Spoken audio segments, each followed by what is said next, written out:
What's up, everybody? Welcome to a Sunday morning edition of The Squeeze Live. I am your host, Tyler Conium, the first live edition of The Squeeze we have done here on YouTube. So thank you if you're listening, if you're watching, if you're watching later on demand, if you are following along on the audio versions, because I will be trying to extrapolate the audio, get this up on the Apple Podcasts and Spotify streams as well. So just to quickly break down my idea for the live show, I just think it's fun throughout the week. The ideas at the podcast is, so the videos are very quick, they're simple, they are snackable, get in, get out, get your picks, why making the picks, and move on. But on Sunday, it's usually a little bit more fun to just talk about the events going on in sports. I am going to touch on Damar Hamlin today, but I don't want this to be just, here's what's happening in the world of sports throughout the week, because, well, you can probably get that from anywhere else. So this will be a little bit more centric in terms of Toronto stuff. Like today, there's a reason I'm wearing a Fred VanVleet jersey today. We'll be talking about things that are very focused on betting as well. So like today, I'm going to talk about SportsBook Shopping, which I think is important if you're betting frequently, and closing line value, which I think is something that's important for you to look at as well. All these are just different ways to make money. If there's a big story like UFC when it was banned in Ontario, that's a bit of an old story now, but if something like that comes up, this is the forum that I would like to use to talk about it. A little bit more informal. I don't feel like I have to rush through it or rip through it and get it in, get it up, get it posted. But at the same time, I don't want this to be a tremendously long video or podcast either. So I'm thinking around, 20 minutes, we can just talk sports. Happy to have people in the chat if you have questions, if you just have topics that you want to talk about, or if anybody ever wants to come on and we can do a double screen and just talk sports. That's sort of the idea of this whole thing. I was having the conversation yesterday about, and I have this conversation with friends a lot, and they're, what are you doing? I'm doing these sports betting things, like, oh, sports betting, and it immediately becomes, either you're losing a bunch of money, or it's similar to poker too, where they think it's sort of a silly choice maybe, or what have you. But for me, it's not so much about the betting, it's about talking about sports, and we make the bets as sort of confirmation that we know what we're talking about, or we think we know what we're talking about. And you have, you could pick a winner, you could pick the Leafs to win last night, but picking them by 2 or why, or what the number suggests might be the best thing to do. So I'm just going to make sure that this is set right. It is, because I do another podcast on a different setting. So that's the idea behind that. This is not about becoming rich and millionaires off betting sports, because if I had to do that, I would be just constantly staring at analytics as opposed to making videos about it and things of that nature. So it's just a fun way to talk about sports, affirm what we know, dive into analytics and stats and research. And for me, it combines my love of sports, my love of research and numbers and stats with, I have a degree in journalism, film and television. It just sort of combines all that stuff into one fun thing to make content. And then ideally, the point of these videos every morning is to have 3 picks that I've done the research for you. So I've, even if the video is 5 or 6 minutes, I've spent probably an hour at least looking at those 3 games. Sometimes they just pop out. Yesterday, we went 3-0, by the way. The things just kind of jumped off the board. They went like, yeah, that's the bet. Or sometimes it's harder and you got to dig in and you find, okay, do you bet a first half? Do you bet a first period? Do you bet a regulation, a money line, all those different things? So the idea behind that is if you want to just, throw some money at a bet on a weekend or on a Tuesday night, maybe the 3 bets that I give you, I've done the research and you can decide, yeah, I really like what he's saying there. I want to bet that. Or you might listen to that and go, you're riding the trend too hard there. I'm going to bet the other way. So things like that, that's sort of the idea behind the Squeeze video. It's 3 picks every day and to see what we can do with it, right? So that is the fun there. I will say we did go another 3-0. It's a great start to the yearly record. It's a great start to the consistency of the videos, which will be 6 days a week, with Tuesday being the off day. But we did go 3-0 once again last night. So we hit the Bruins Sharks under. They went under 6.5 with 6 goals. We hit the Toronto Maple Leafs on the puck line at plus 100. And we also hit the Maple Leafs Dallas Mavericks money line parlay. That was minus 115. Big closing line values on both of those, which is something I will get into as well, because I have one game today for my bets later on. There'll be 3 bets at the end, of course. That's already at a 3.5% closing line value. So I'm excited to talk about that, why that's important, what that means. Basically, I went into this saying, the reason that you want to do this is because you want to win money, right? And odds are very often minus 110, minus 120. What do you do with that? What is a unit? So when I talk about that, I might as well say that part now. 1 unit means you should never be betting more than 1% of your bankroll. So if you have $100 on FanDuel, you should only be betting $1 if you want to do this every single day. And if you're making 10 bets a day and you're betting $10 on each of them, you could very easily lose half of your money in one day. And then what, right? So bankroll management is very, very important because you want to be able to sustain the losses. You're going to have weeks where we're up 6 units. So if you're betting $10, you're up $60. If you're betting $100, you're up $600. Betting $1, you're up $6, and it might not sound sexy if it's $1, but there's going to be weeks where you're down 6 units, and you don't want to be down $600 necessarily. So 1 unit is 1% of your bankroll, and then it's easy for everybody to say, bet $5 on this, bet $20 on this, bet $500 on this. Doesn't make sense, right? So you break it down by units, which is important. So the first thing that I wanted to talk about today is just the Toronto Raptors and what is going on. I did write an article for the Hammer early this year, picking them to win over 48.5 games. I think maybe it was 47. But I did predict them to win. I thought they were going to win 50 games. They were coming off a great season last year. It seemed like Scotty Barnes, who's the reigning MVP, had it figured out at such a young age. And then we go into this season, and they started pretty well, and you have Siakam playing exceptionally well, but it's all gone wrong. The Raptors currently sit 16-23. They are 12th in the Eastern Conference. They are, so with a winning percentage of 41, they are 1, 2, 3, 4. They're the 6th worst team in the NBA right now, which is crazy. And the good thing about this year is that there's a lot more parity in the NBA in general. Like the Nuggets are leading the West at 26-13. The Celtics are leading the East in 28-12. There isn't a team that's running away and going to go 60-20, right? There isn't that this year. So even these so-called super teams like the Brooklyn Nets, 26-13. Lakers are terrible. Things of that nature. So it also means that there's a lot more comparison at the bottom of the standings as well if you're looking at Wembanyama, which is obviously the big pick that everybody wants this year. But this draft class is actually stacked in general. This is a great draft to be in the lottery in. But anyways, what's happening with the Raptors? Well, a lot of different things are happening with the Raptors. And as someone who obviously is a Raptors fan, predominantly watches Raptors games, there's a lot that's going on. One of the main things, obviously, is their lack of depth and their lack of Nick Nurse's willingness to play that depth. We've seen spurts from Banton, from Flynn, from Hernan Gomez when they were dealing with injuries that went very well, but yet when their starters are back, Nick Nurse is not playing them. So you have, once again, Van Fleet, Siakam, OG in the top 10 in minutes, all 3 of them once again. It was the same deal last year. And we saw what happens. They ran out of gas at the end of last season, and they couldn't really do anything in the playoffs. And the same thing's happening this year. I don't quite get it. I think Nick Nurse is a top 5 coach in the NBA. I think firing him as the fix is definitely the wrong answer. I don't think Masai or Bobby Webster would go that route. I think they know that Nurse has established a culture. He's established a winning culture, which is very important.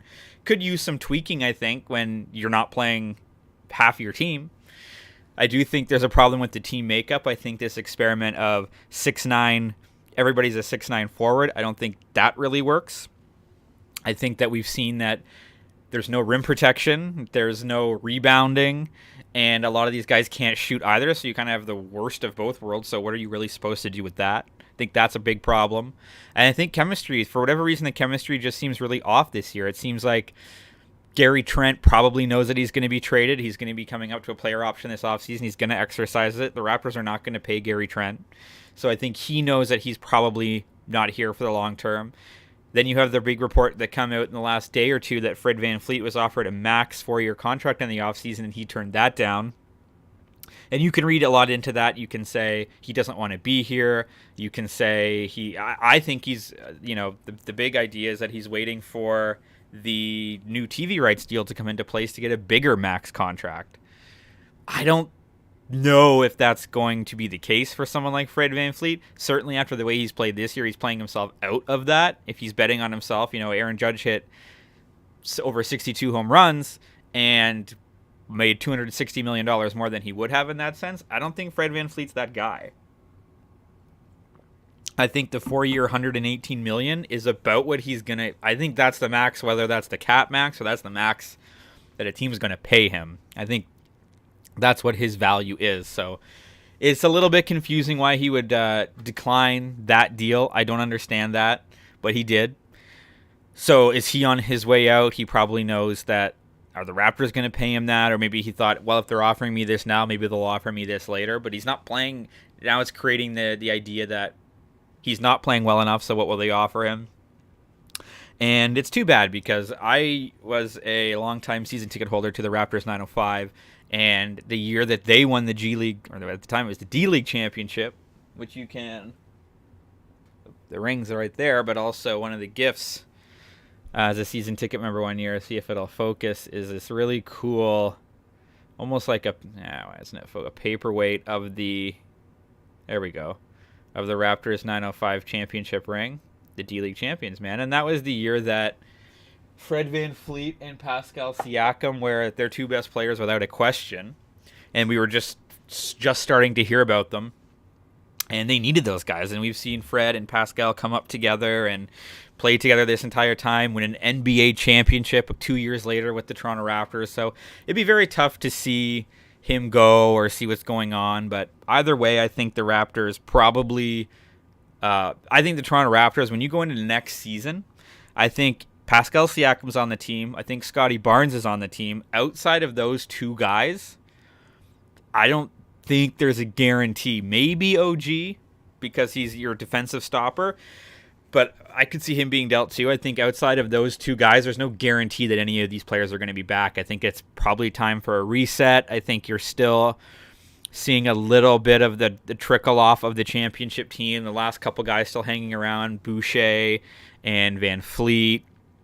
And I think Boucher is probably another guy that's going to be dealt. We've heard that he didn't agree with what Nick Nurse had to say to him. He was a little bit critical of him, so I've heard that he might be on his way out as well. So I think you're going to make some trades. I think you're going to get some young guys back that have a lot of roster flexibility, contract flexibility, and they're going to go for one of these top picks in the draft next year. And I think one thing that people are forgetting too is, look, man, the Raptors and Masai, they were all in on signing Giannis, and he ended up signing a year early an extension with the Milwaukee Bucks. He never hit free agency. But I think that was the goal. This entire roster was constructed to have the maximum amount of money possible to go after Giannis Antetokounmpo, and it just didn't work out. And I think had that worked out, you probably have Fred, Giannis, Pascal, and you're good. Like, you don't need to do anything else in terms of big names. You just need to sign some depth and some veteran presence and some defense, and I think you're good there. So I think that was what really set it back a little bit, and that's where they are. I don't think it's an overreaction. I think they're underachieving, but I don't think it's quite as bad as people are thinking. But I think that they'd probably need a bit of a culture change in the locker room that's not Nick Nurse. And I think you're probably going to see some trades, and I think that's okay. I think it's time to move on from this particular core outside of Siakam and Barnes. And, Fred VanVleet's not a point guard. And ever since Kyle Lowry's left, he's been forced into this point guard role that he's not really accustomed to. He's much better off the ball, so this is what you're stuck with. So that's my 2 cents. I haven't been a Raptors fan since the 90s. That is what I see. That is what I think. That's what's going on with the Toronto Raptors. They're not going to fix it this season. They're not going to be a playoff team because there's no point. So I think the management know that. Time to move on from a couple of guys. Unfortunately, it'll be sad to see Fred VanVleet go if he goes because he's my guy since day one. Been with Fred VanVleet, so we shall see. Moving on, I would be remiss not to talk about Damar Hamlin. I'm a Buffalo Bills fan, so this was tough to see last week on Monday night. Enough has been said, enough has been written about what happened, so I'm not going to talk about that. I just wanted to hit on the fact about his toy drive. It's over $7 million now, and there was a day here where I donated my profits of my winnings. It was on a nice day, a good day, a winning day to the toy drive as well, actually, and just matching whatever I bet that day as well because it was for a great cause. Awesome to see that recovery. It's so amazing to see what the outcome of that. It could have gone so much worse. Obviously, it could have been worst possible case scenario, but the fact that he's awake and he's talking and he's joking and he's posting on social media again is really awesome to see. It will be interesting to see what happens with the playoff scenarios in the NFL today and what happens with I know the Bengals are a little bit upset, and it's just tough. I mean, you couldn't have had a worse situation happen. Like, when you do want to think the sport, I want to be very careful here because I don't want to make this about sports or be like the Skip Bayless thing. First and foremost, by far, is the health and safety of Damar Hamlin, and I don't care. I don't play the game, so I really don't give a crap. But when you do look at just the overall scenario of when this happened, it is the second last week of the season. It is between two teams fighting for a top seed in their conference. It is a Monday night, and there's no time you can't play this game on a bye week. Bye weeks are over. It's not two teams that have completely inconsequential outcomes, or if it was the Texans and the Colts, you just cancel the game, you move on, who cares? And then also you look at fantasy football implications of Diggs, Allen, Burrows, Chase, and how that affects everything too. And it's been interesting to see the outcome of all that and all the different scenarios. How I'm the commissioner of my fantasy football league, and luckily our first place game and our third place game, who had players in these games, they were out of hand enough that it wouldn't have mattered. I mean, Chase would have needed like 44 points or something like that. So it was out of reach there, which made it okay. But it would be interesting to see if it's close. And then they declared the game canceled, so they had taken away the stats that those players had accumulated in the first 7 minutes or 10 minutes of the football game. So interesting in that sense. But shout out to Damar Hamlin. Very happy. I think it's going to be... Sometimes things happen throughout the season, and oftentimes these do happen when a team wins the World Series. 2015, Kansas City Royals win the World Series. The fan catches the foul ball against the Toronto Blue Jays, right? Or something like what happens to Damar Hamlin. It ends up being the little tiny thing that ends up being the difference maker to maybe now they win that game against Kansas City because they have Hamlin on the sidelines or giving the pep talk before the game or something of that nature. So and maybe I'm just being biased because I'm a Bills fan, but I think that is a possible outcome, as this would be a hell of a year. The Bills going to 4 straight Super Bowls in the 90s, losing each and every one of those. Then you have something like this happen when they're fighting for the 1 seed, and now they will not be the top seed. The Chiefs will be, if this is the year that maybe they can shake all that and win the Super Bowl. I think that would be awesome. So now moving away from sports news a little bit, I just want to talk 2 quick betting topics. The first one is SportsBook Shopping. And essentially what that means is if you have the ability, and it shouldn't be that expensive, like minimum deposits at a lot of places are $10, $20. If you can be on as many different sports books as possible, the better you will be in the long term. I use a website/app called BetStamp that I love. And essentially, it's a line shopping book. So say you're on 5 sports books, you log into BetStamp, you put in the 5 books that you're signed up for, and then when you just pick the leagues you want, like I'm looking right now, I have NFL, NHL, and NBA set up. You'll see the best lines, which is key, right? When you're shot, you don't want to have to actually go. You can go in and look at all the different ones, but it'll just tell you if you're betting on the Winnipeg Jets, Vancouver Canucks. The best, if you want to bet money line on the Winnipeg Jets, the best place to do that right now is Bet Victor. It's -175, right? Or Vancouver Canucks is +165. That's at Bet365.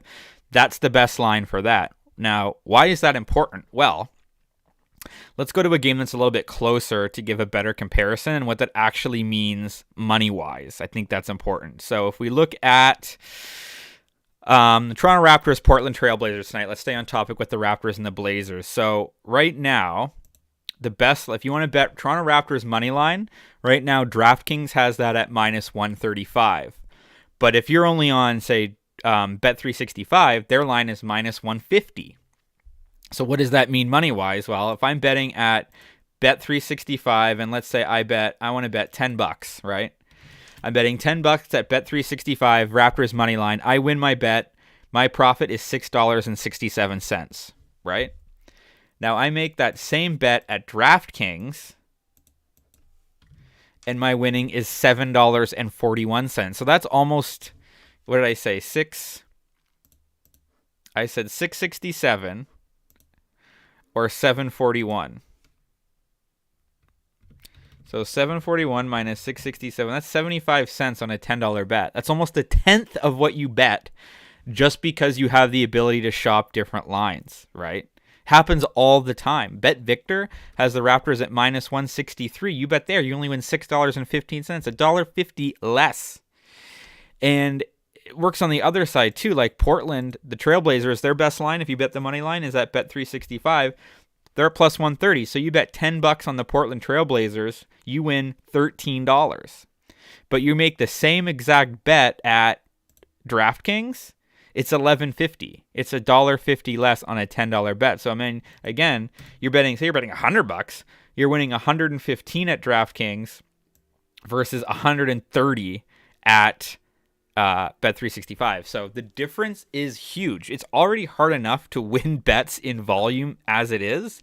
So to have that edge where that extra 15 points of juice pays for an eighth of another bet, right? It's of the utmost importance to be bet shopping. So if you have the ability to be on as many books as you can, there's Pickett Sports, which will show you this. BetStamp's the one I love the best. And you can just shop all the lines. You can put in all your books. And again, it's just important to get, you can look at two different, it makes all the difference in the world, even especially with parlays. Like I'll be looking at a parlay going, if I make this bet at BetMGM, a 2-leg parlay is a minus 120, or if I go to DraftKings, it's plus 105. Like it makes all the difference in the world. So you should be shopping as many books as you can if you're able to. Don't load up $100 everywhere. You do get there's a lot of great bonuses at FanDuel. There's a lot of great bonuses at DraftKings. I've noticed North Star Bets, if you're in Canada, is a great one for lines. They have some of the best lines I bet at North Star almost every day because their lines are just that good. So again, over the course of a week, a month, even a day, if you're making 5, 6, 7, 10 bets in a day, that adds up really, really quickly. So I would recommend doing that. And the last one I think I want to talk about for today is closing line value. And this one's interesting because I make these videos, the 3 bets that I make, usually I make the bets the night before.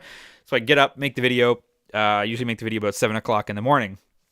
So I have certain lines that they are what they are. And closing line value sort of tells you, did you bet the line when it was good or did you bet the line when it was bad? So for example,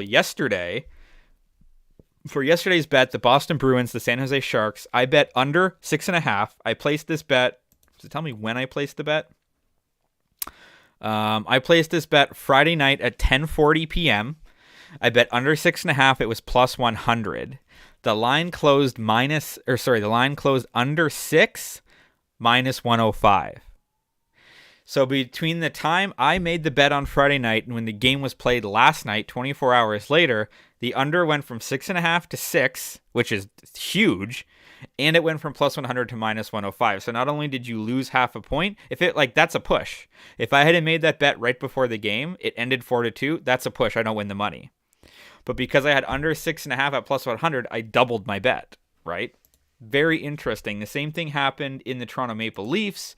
I placed the bet same time around 10:30 Friday night for the Leafs minus 105 at plus 100. By the time the game was played yesterday at 7 o'clock, it was still minus 1.5 puck line, but it was minus 125. So on a $10 bet, that's $2.50 less money just based on when you bet. And it can go the other way as well. For example, 2 nights ago, it was last night. So again, I placed this bet yesterday morning at 10:30, Kings and Lakers under 242.5. I got that at minus 118. That actually stayed the same at 242, but it went to minus 11. The odds got better. So there are times throughout the day, especially if your closing line value has changed so you're down, you can sometimes cash out, replace the bet. Maybe you want to double down, place that bet somewhere else. So you got to do this comparison. Like, okay, if I've bet, I like just saying $10 because it's easy. If I bet $10 here and I've lost some value and I cash it out and I can cash it out at say $8.50, right? So I've lost $1.50 if I cash out before the game's played. But if I go place this bet at the new odds, I have the potential to win, say, $12.50. So I might lose $1.50, but there's enough value that I would still win more money if I change the line. So that's something to look at as well, that you can, like, for example, yesterday I made 10 bets and my closing line value is plus 3.4%. So I got my money in before the lines changed which often means you're betting with the public because that's where it's shifting the money. So that's why they're changing the lines. But it is interesting of note to see that. And again, BetStamp shows all this stuff to you. So on that note, we've been here for 25 minutes. I've talked about what I wanted to talk about. We've had some fun. Now let's talk about what you're here for, probably, which is the bets. So 3 bets today, of course. I'm only playing one game in the NFL. Week 18 in the NFL is always a bit suspect. That bet will be at the end. Oh, sorry. I want to talk about this quickly, this back-to-back strategy. This has worked flawlessly for like the last week to the point where yesterday I did it across all sports and it all hit.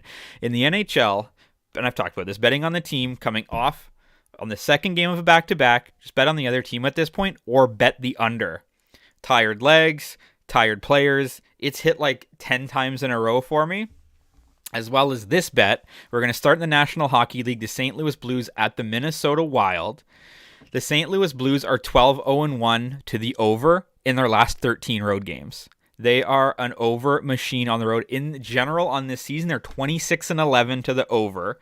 They are on the road at the Minnesota Wild. Both teams played last night. St. Louis lost 5-4 to Montreal. That was that was in Montreal. They're now in Minnesota.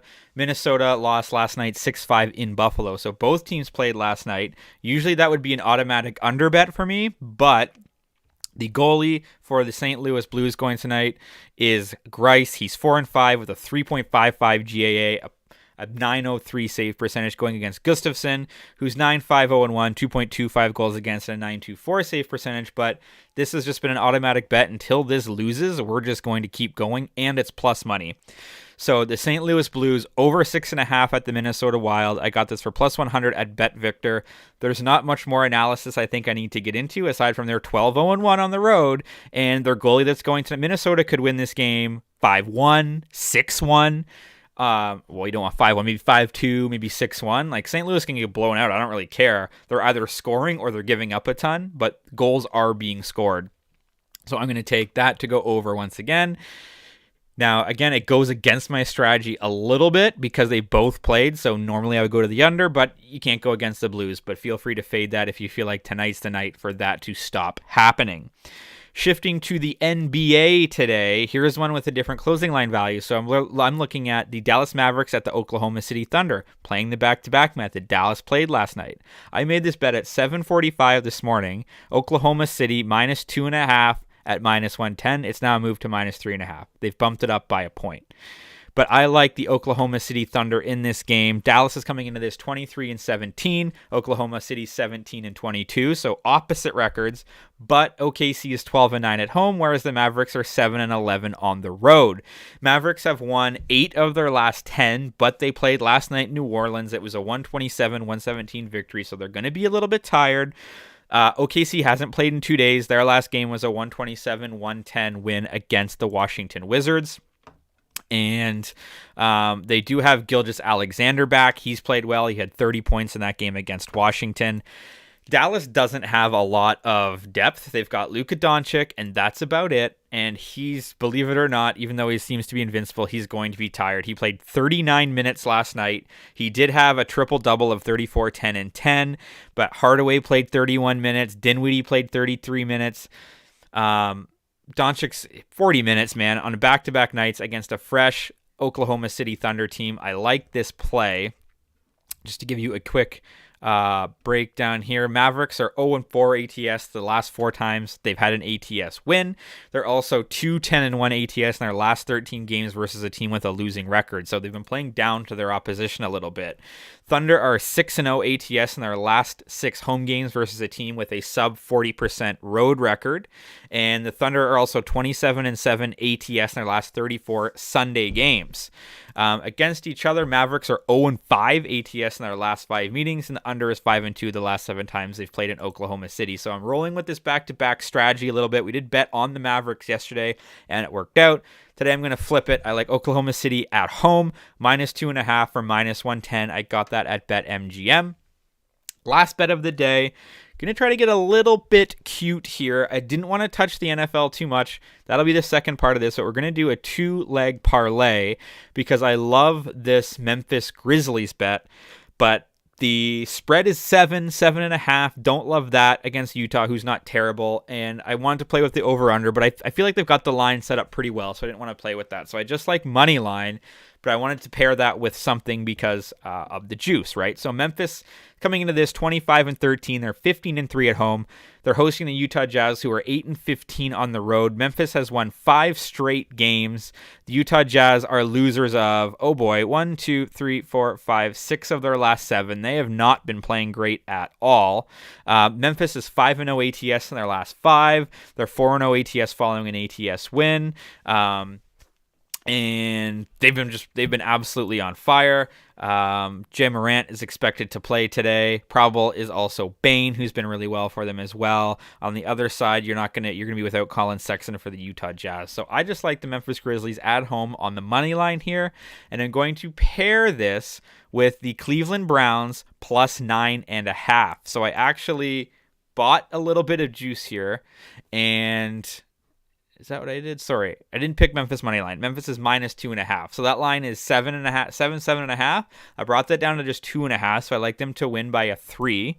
And I'm going to pair that with the Cleveland Browns. Their line's at plus 2.5. I've brought that all the way up to plus 9.5 against the Pittsburgh Steelers. So the Steelers are 8-8. They're only 3-4 at home. Browns are 3-4 on the road. Cleveland has not been great since Deshaun Watson has come back. They're kind of win-loss. They did win last week at Washington. Before that, they lost to the Saints. They beat Baltimore. They lost to Cincinnati. Whereas the Steelers have won 3 straight games, and they've actually won 5 of their last 6. But now that the playoffs are sort of out of reach for them, I just don't think they have it enough to get over the hump. I really like Cleveland in this matchup. It's a divisional matchup. The underdog is 4-1 ATS in the last 5 times these two teams have met. And Pittsburgh is... yeah, they've been playing well, but I just think Cleveland to lose by more than 10 points, I just don't think is going to happen. And it's really the only NFL game that I like today. You're going to have a lot of things that happen, like with Kansas City yesterday against Oakland or against the Raiders. A lot of teams like the Raiders. And it's just, you just never know in week 18 who's going to play for how long. You can try to bet the incentives, all that stuff. It all just goes out the window. So I like the Memphis Grizzlies and the Cleveland Browns on a parlay. So to run back your card down, that makes sense. Run the card back down one more time. Oklahoma City Thunder at home against Dallas, minus 2.5, minus 110. I like the St. Louis Blues and Minnesota Wild to go over the total at 6.5, plus 100 at BetVictor. And I like the Memphis Grizzlies minus 2.5, Cleveland Browns plus 9.5 in a 2-leg parlay that gets you to minus 117 at FanDuel. Thank you guys for tuning into the first Sunday live show. I really this is a lot of fun for me just to talk sports. That's the whole idea. Talk sports. Feel free to drop a comment if you're fading or following. As always, you can follow me at Twitter at Tyler Connie for more picks and props throughout the day. Apple Podcasts and Spotify will have the audio-only versions of these podcasts. And, man, let's talk sports. Have a great Sunday. We're guaranteed a winning week. Even if we lose all 3 of these bets, we will still be up 3 units on the week, which is awesome. We're currently up. We're 11-4 this week. And we're 14-4. That's on the air. We're 11-4 this week, up 6 units, which is great. So have a great Sunday, and yeah, we'll catch you next time.